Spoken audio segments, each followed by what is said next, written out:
बहुत बहुत स्वागत है आपका। Thank you very much for coming to the session. तो आज की प्रैक्टिस हम शुरू करते हैं। देखिए, आज के सेशन में करेंगे कुछ डेली यूज के सेंटेंसेस की प्रैक्टिस। ऐसे सेंटेंसेस जिनका ट्रांसलेशन नहीं है, लिटरल शब्दों से मिलान करके उन सेंटेंसेस को नहीं बोला जा सकता। इंग्लिश में उनको अपने तरीके से बोलते हैं और पूरी इंग्लिश का यही लॉजिक है कि 90% of the English is spoken its own way, अपने तरीके से बोली जाती है। तो उस लॉजिक को समझेंगे जिसको आप कहते हैं इंग्लिश में सोचना। इंग्लिश में सोचना कैसे है उसकी प्रैक्टिस करेंगे। सेंटेंसेस के स्ट्रक्चर साथ के साथ समझेंगे, ग्रामर साथ के साथ डिस्कस करते हुए चलेंगे ताकि कंसेप्ट क्लियर हो और इनके बेसिस पे आप दूसरे सेंटेंसेस बना पाए। So I be sharing my screen with you. Screen में आपके साथ में शेयर कर देता हूँ। प्रैक्टिस करने का बेस्ट तरीका बस यही है कि whatever you see on the screen in English you repeat every sentence after me loudly. जोर से बोल के प्रैक्टिस करिए जिससे प्रोनाउंसिएशन की आदत पड़ेगी। और इन बातों को कहने का कोई तरीका आपके माइंड में आता है तो अपने सेंटेंसेस आप कमेंट सेक्शन में लिखिएगा। आपके सेंटेंसेस ठीक होंगे then I give you a like, और गलत होंगे तो हम उसको करेक्ट कर देंगे और एक्सप्लेन कर देंगे कि कहाँ गलती हो गई है। राइट। सो पता नहीं ये छुट्टियां कब खत्म होंगी। देखिए, एक बात को कहने के कई तरीके होते हैं, ऑल्टरनेट्स पता होना बहुत ज्यादा जरूरी है। Don't know when these holidays will and. Don't know when these holidays will and. Repeat करिए तो समझ में आएगा। वर्ड ऑर्डर, देखिए वर्ड ऑर्डर का सारा खेल है कि कहां पर हम कौन सा शब्द इस्तेमाल कर रहे हैं। डोंट नो, पता नहीं, when these holidays will and, पता नहीं छुट्टियां कब खत्म होंगी। अब इसी चीज को आप दूसरे तरीके से बोल के देखिए। I don't know how long these holidays will last. Don't know how long these holidays will last, यानी कब तक चलेंगी। हो सकता है कि ये सेंटेंस को आपको सुन के लगे कि यार यार एक ही तरीका बहुत है, लेकिन होता क्या है, हमें ऑल्टरनेट जब तक पता नहीं होंगे कि एक बात को स्ट्रक्चर पता होने चाहिए कि इस बात को कितने तरीके से घुमाया जा सकता है। तो रियल सिचुएशन में जब बात कर रहे होंगे तो उनमें से एक याद आ पाएगा या उनमें से एक ही ऐसा होगा जो सूट करेगा। मैक्सिमम केसेस में क्या होता है कि हमारे माइंड में सेंटेंस आता है लेकिन पता चल जाता है कि यार सूट नहीं कर रहा है, इसलिए नहीं बोल पाते हैं। Right. Look at the next sentence. कल बच्चे 15 दिन के बाद स्कूल गए थे और फिर से छुट्टियां पड़ गई। मैं दोनों सेंटेंसेस साथ में लिख देता हूं कि कल बच्चे 15 दिन के बाद स्कूल गए थे, आज फिर छुट्टियां पड़ गई। अब होता क्या है कि बिल्कुल भी ट्रांसलेशन नहीं करना है, नहीं तो 10% इंग्लिश बन जाएगी, 90% नहीं बनेगी। सिचुएशन समझिए हम कहना क्या चाह रहे हैं। बिल्कुल सिंपल सेंटेंस देखिए। Children went back to school yesterday.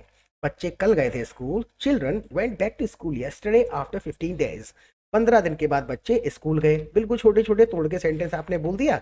अब अगला वाला, आज फिर से छुट्टियां पड़ गई। तो लिटरल शब्दों का मिलान नहीं करना है, बिल्कुल सिंपल घुमा के कह दूंगा मैं। And they have announced holidays again. They have announced holidays again. दोबारा अनाउंस कर दी उन्होंने। Getting my point. तो होता क्या है कि सिचुएशन के हिसाब से कौन सा वर्ड, कौन सा स्ट्रक्चर हमें याद आया, उसके हिसाब से हमको कहना होता है, ना कि इन हिंदी के सेंटेंसेस को सोच के ट्रांसलेशन करना है। मैक्सिमम चीजों का ट्रांसलेशन नहीं हो पाता है, अपने तरीके से बोला जाएगा। So children went back to school yesterday after a long time and they announced holidays again. फिर से उन्होंने दोबारा छुट्टियां डाल दी, पड़ गई। मिलान नहीं करेंगे शब्दों का। What the point. Look at the next sentence. हमारे जमाने में चाहे बारिश हो या ठंड हो, हमें तो स्कूल जाना ही पड़ता था। देखो, मैं दोनों के दोनों सेंटेंसेस लिख देता हूं, आप मुझसे पहले कोशिश करिए इनको बोलने की। ठीक।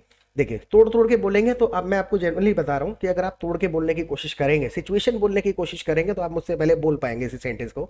जैसे, हमारे जमाने में चाहे बारिश हो या ठंड हो। राइट। बिल्कुल मिलान नहीं करेंगे, बिल्कुल सिंपल तरीके से। इन आर टाइम। देखो, इन आर टाइम, या फिर आप ऐसे कह सकते हैं इन आर टाइम्स। टाइम और टाइम्स इंटरचेंजेबली यूज होता है। बहुत सी चीजें ऐसी हैं जिसके ऑल्टरनेट्स बहुत सारे होते हैं, हम एक के पीछे पड़ के रह जाते हैं ऑल्टरनेट्स पता करने की क्या क्या कहा जा सकता है। Right. So in are time whether it rain और वाज कोल्ड, क्योंकि पास्ट की बात कर रहे हैं। वेदर इट रेन्ड, यहां तक ये हुआ। और was cold तो दूसरा भी पास में ही बोलेंगे। Right. So in are time whether it rain और was cold, और हमें स्कूल जाना ही पड़ता था। बिल्कुल सिंपल वाला सेंटेंस जोड़ दीजिए आगे। We had to go to school. In our time, whether it rained or was cold, we had to go to school. Our parents would never let us stay home. Our parents would never let us stay home. हमें कभी घर पे रुकने नहीं देते थे।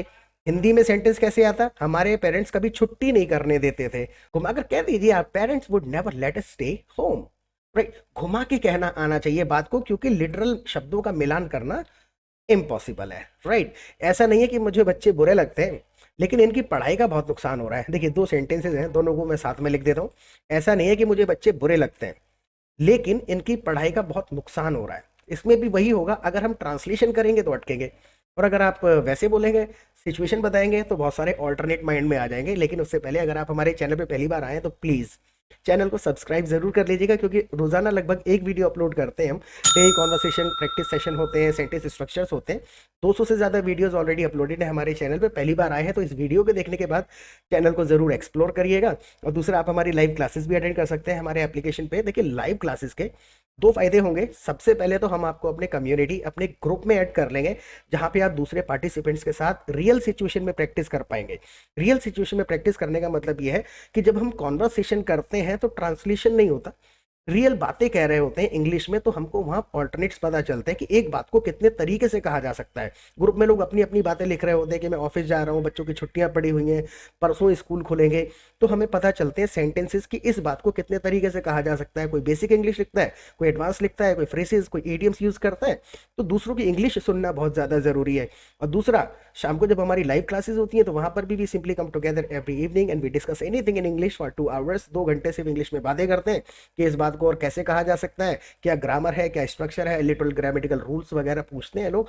तो जब आप डिस्कशन में बैठेंगे तो कंसेप्ट्स क्लियर हो जाएंगे and you will start speaking English fast, fluently and confidently the way you want to speak. और फीस की बिल्कुल चिंता मत करिएगा, बहुत छोटा सा अमाउंट है, बहुत ही छोटा सा, राइट। तो लाइव क्लासेस में जरूर आइए और सब्सक्राइब कर लीजिए। And let's get back to it now. कि ऐसा नहीं कि मुझे बच्चे बुरे लगते हैं। देखिए, सिर्फ सेंटेंस स्ट्रक्चर समझने, ये वाला सेंटेंस स्ट्रक्चर याद आएगा आपको, दोबारा यूज करेंगे इसको। It's not that I don't like kids, ऐसा नहीं है। इट्स नॉट दैट, ऐसा नहीं है कि मुझे इंग्लिश नहीं आती। Not that I don't know English, लेकिन मैं बोलता नहीं हूँ, बट आई डोंट स्पीक।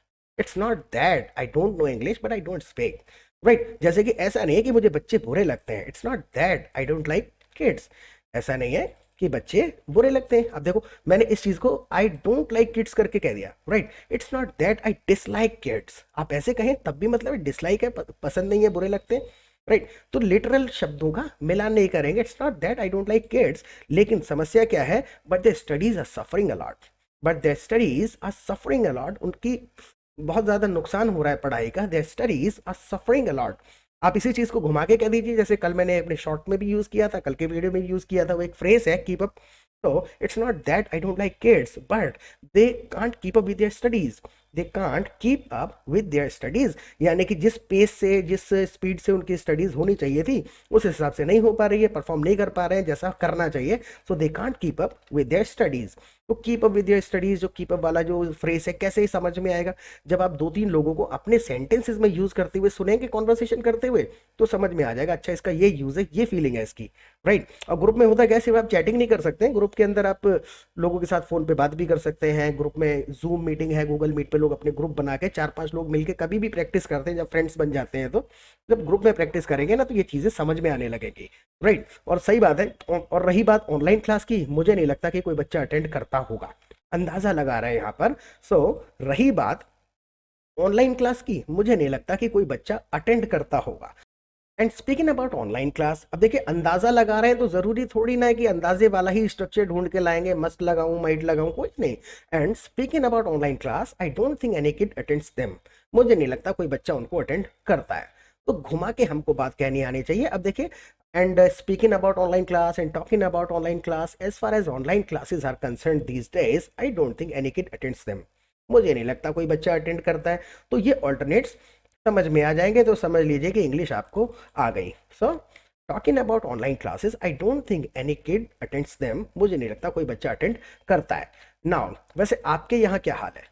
अब देखिए, मैं आपसे पूछा, आप कमेंट सेक्शन में बताइएगा अभी जो मैं क्वेश्चन अभी करूंगा आपसे, वैसे आपके यहाँ क्या हाल है? शब्दों का मिलान नहीं करेंगे तो बड़े आराम से बोल देंगे आप। Anyway how are things at your end, देखिए मिलान नहीं करेंगे शब्दों का। Anyway how are things at your end, आपके यहाँ सब कुछ कैसा है?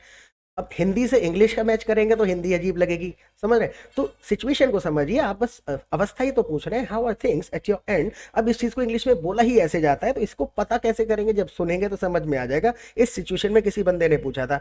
अब या इसकी जगह पर एक और दूसरा ऑल्टरनेट भी आप यूज कर सकते हैं। Anyway what about at your place, what about at your place. जैसे व्हाट अबाउट, हाउ अबाउट जो होता है ना यूज, कोई हमसे कहता है हाउ आर यू, हम कह देते हैं I am fine, how about you, यानी अब अपने बारे में सब कुछ बताओ। तो मैंने यहाँ तक सिचुएशन बताई कि छुट्टियां नहीं खत्म हो रही हैं, फिर से छुट्टियां पड़ गई। अब मैंने यहाँ कह दिया how about at your place, आपके यहाँ का क्या हाल है, राइट। या फिर how are things at your end, how are things at your place. तो इंटरचेंजेबली ये शब्द आगे पीछे करने आपको आ जाएंगे, बस स्ट्रक्चर्स 300 सीख लेने हैं। Look at the next sentence, school खुले हैं या बंद है। बिल्कुल सिंपल सा सेंटेंस है, लेकिन थोड़ी सी ग्रामर की गलती हो सकती है। देखिए समझिए, स्कूल खुले हैं या बंद है। आर स्कूल्स ओपन और क्लोज्ड। आर स्कूल्स, पहले वाला ओपन रहेगा, आगे वाला ईडी लगा देंगे। आर स्कूल्स ओपन और क्लोज्ड, स्कूल खुले हैं या बंद है। नाउ चलो मैं आपसे कुछ सवाल पूछता हूँ। अब देखिए ये सिचुएशन है, चलो मैं आपको एक सजेशन देता हूँ, चलो मैं आपको एक बात बताता हूँ। ये अब ये फीलिंग में हर जगह वही स्ट्रक्चर चल रहा है, तो ये स्ट्रक्चर हमको समझ में आ जाना चाहिए। Let me ask you some questions. Let me ask you some questions. जब भी हम ऐसी वाली बात कहते हैं ना, चलो मैं ऐसा करता हूँ, चलो मैं आपको बता ही देता हूँ, हाँ, तो वहां लेट से स्टार्ट कर देंगे। So let me ask you some questions. चलो मैं आपसे एक सवाल पूछता हूँ, इस सवाल का आप जरूर जवाब दीजिएगा कमेंट सेक्शन में, कि आप किस तरह के बच्चे थे, आपको स्कूल जाना पसंद था या छुट्टी करना। आप किस तरह के बच्चे थे, आपको स्कूल जाना पसंद था या छुट्टी करना। तो बिल्कुल simple, what kind of student were you, what kind of student were you, आप किस तरह के बच्चे थे। बिल्कुल बेसिक ग्रामर यूज हो रही है। अगर आपको इसमें कोई भी इन सेंटेंसेस में ग्रामर समझ नहीं आती है तो कमेंट सेक्शन में प्लीज बता दीजिएगा, मैं और डीपली ग्रामर भी साथ के साथ डिस्कस करना शुरू कर दूंगा। Right, so what kind of student were you, तुम किस तरह के बच्चे थे। Did you enjoy going to school, क्या आपको पसंद आता था। देखिए डिड लगा दिया तो पास्ट कर दिया। Did you enjoy going to school और प्रेफर टेकिंग टाइम ऑफ। दोबारा टाइम ऑफ आ गया यहाँ पर, टाइम ऑफ यानी कि छुट्टी कर लेना। और छुट्टी, टाइम ऑफ का मतलब सिर्फ छुट्टी नहीं है, मतलब break, simple. So did you enjoy going to school और प्रेफर टेकिंग टाइम ऑफ। या फिर आप इसको ऐसे कह सकते हो, what kind of student were you, did you enjoy going to school और prefer staying home. Prefer staying home, घर पे रहना पसंद था, तब भी बात वही होगी, घर पे है इसका मतलब छुट्टी करी थी। So what kind of student were you, did you enjoy going to school और स्टेइंग होम, या घर पे रहना पसंद था। तो आप अपने बारे में जरूर बताइएगा कमेंट सेक्शन में। टेक ए पाउज और 4-5 सेंटेंसेस लिखने की कोशिश करें अपने बारे में। अब मैंने पूछ ही लिया, मान के चलिए किसी ने पूछ ही लिया आपसे कि भाई आप किस तरह के स्टूडेंट थे, तो how would you reply in English. Comment section में लिखिए, आपके सेंटेंसेस को हम चेक करेंगे, गलत होंगे तो सही कर देंगे। ओके, नाउ पॉज करके लिखिए। Look at the next sentence now. चलो मैं आपको हम दोनों के फायदे की बात बताता हूँ, इसी चीज को हमको कहना है। चलो मैं आपको हम दोनों के फायदे की बात बताता हूँ। लिटरल शब्दों को फिट करेंगे तो देखिए मैं दोनों तरीके से बोल के दिखाता हूँ। बिल्कुल सिंपल तरीके से आप ऐसे कह सकते हैं, let me tell you something that will benefit both of us. Let me tell you something, यहाँ पर भी देखो वही आ गई बात, चलो मैं बताता हूँ, तो simple, let me tell you something that will benefit both of us. बिल्कुल स्ट्रेट फॉरवर्ड, हमने बिल्कुल सिंपल तरीके से कह दिया, let me tell you something that will benefit both of us, हम दोनों को फायदा पहुंचाएगा। हिंदी से मिलान नहीं करेंगे, गॉट द पॉइंट। तो अगर इसी चीज को हम वैसे कहें घुमा के, तो ऐसे कह सकते हैं, let me tell you something in terms of profit of both of us. तो वो पूरी की पूरी लिटरल ग्रामर हो जाएगी। तो वो सेंटेंस टेक्निकली ग्रामेटिकली तो ठीक होता है, लेकिन फिर वो सुनने वाले को लगता है अरे यार पूरा का पूरा हिंदी का सेंटेंस ट्रांसलेट कर डाला है। गलत नहीं होता, लेकिन इफेक्टिव नहीं होता है, मैक्सिमम केसेस में ये हो जाता है। Right, so let me tell you something that will benefit both of us. अब यहाँ पर थोड़ी सी और चीजें आती हैं, दैट की जगह विच भी कह सकते हैं। Let me tell you something which will benefit both of us, जो हम दोनों को फायदा पहुंचाए। या फिर आप ऐसे भी कह सकते हैं, let me tell you something that could benefit both of us. Could, will, that, which interchangeably use हो रहे हैं। तो ये समझ कैसे आएंगे, जब दूसरों की इंग्लिश सुनेंगे, कोई दैट लगाएगा, कोई विच लगाएगा, समझ आ जाएगा यार इससे कोई फर्क पड़ता नहीं है ज्यादा।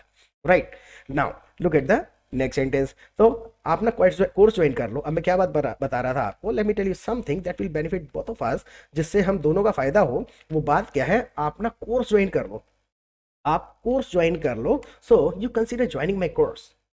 देखो एक तरीके से ऐसे इसको कहा जा सकता है, you join the course, grammatically ठीक है, बिल्कुल फॉरवर्ड हो गया, यू ज्वाइन द कोर्स। आप ज्वाइन कर लो, गलत नहीं है, मतलब पहुंच गया।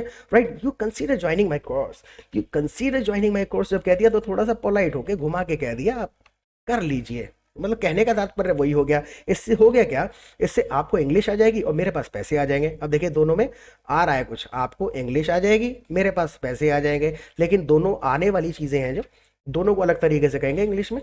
आपको इंग्लिश आ जाएगी और मेरे पास पैसे आ जाएंगे, बिल्कुल सिंपल। फॉर यू, देखिए एम्फेसाइज कर रहे हैं हम, इसमें क्या एम्फेसाइज करने की कोशिश कर रहे हैं, आपका ये फायदा और मेरा ये फायदा। तो जब हम एम्फेसाइज कर रहे हैं तो स्ट्रक्चर कहां से स्टार्ट करेंगे, फॉर यू। अब देखिए यहां से स्टार्ट किया फॉर यू, यानी आपके मतलब की बात क्या है, for you it will help to improve English. For you it will help to improve English, and for me, मेरे लिए क्या होगा, it will bring in some money. तो for you it will help to improve English and for me it will bring in some money. मेरे लिए फिर हिंदी से मिलान करेंगे तो हिंदी में मजा नहीं आएगा, राइट? रिपीट करिए, खुद से समझ में आ जाएगा। For you it will help to learn English and for me it will bring in some money. आपको इंग्लिश आ जाएगी, मेरे पास पैसे आ जाएंगे थोड़े। What the point? Now look at the next sentence. हुआ ना दोनों का फायदा। अब यही चीज हमको पूछनी है इसी इडियोमेटिक तरीके से। हुआ ना दोनों का फायदा, बिल्कुल सिंपल। तो isn't it a win win situation for both of us? अब ये चीजें हैं, कहनी आनी चाहिए। हुआ ना दोनों का फायदा। अब इसका ट्रांसलेशन करेंगे तो कहीं से कहीं तक बनेगा ही नहीं, मजा ही नहीं आएगा। अगर शब्द मिला जुला के लगा भी दिए तब भी नहीं बनेगी बात। सो isn't it a win win situation for both of अस? ये मैंने पूछ लिया, या इसको घुमा के कह सकते हैं it is a win win situation for both of us, isn't it? Last में ले जाओ इजंट इट। जैसे मैं और ज्यादा एम्फेसाइज करने की कोशिश कर रहा हूँ, हुआ ना देखो दोनों का फायदा हो गया। So it is a win win situation for both of us, isn't it? फिर आपको रिप्लाई करना है नो और यस। तो कमेंट सेक्शन में बताइएगा, if you join my course would it be a win win situation for both of अस और not, right? और इस सेशन को आप प्लीज एक बार और देखिए, और अगली बार में जो सेंटेंसेस हमने बोले हैं इनके ऑल्टरनेट्स आप कमेंट सेक्शन में लिखने की कोशिश करिएगा। फीडबैक जरूर दीजिएगा, इससे कुछ फायदा मिला या नहीं मिला। प्रैक्टिस करते रहें, फिर मिलेंगे एक नए सेशन के साथ। Till then take care of yourself, bye.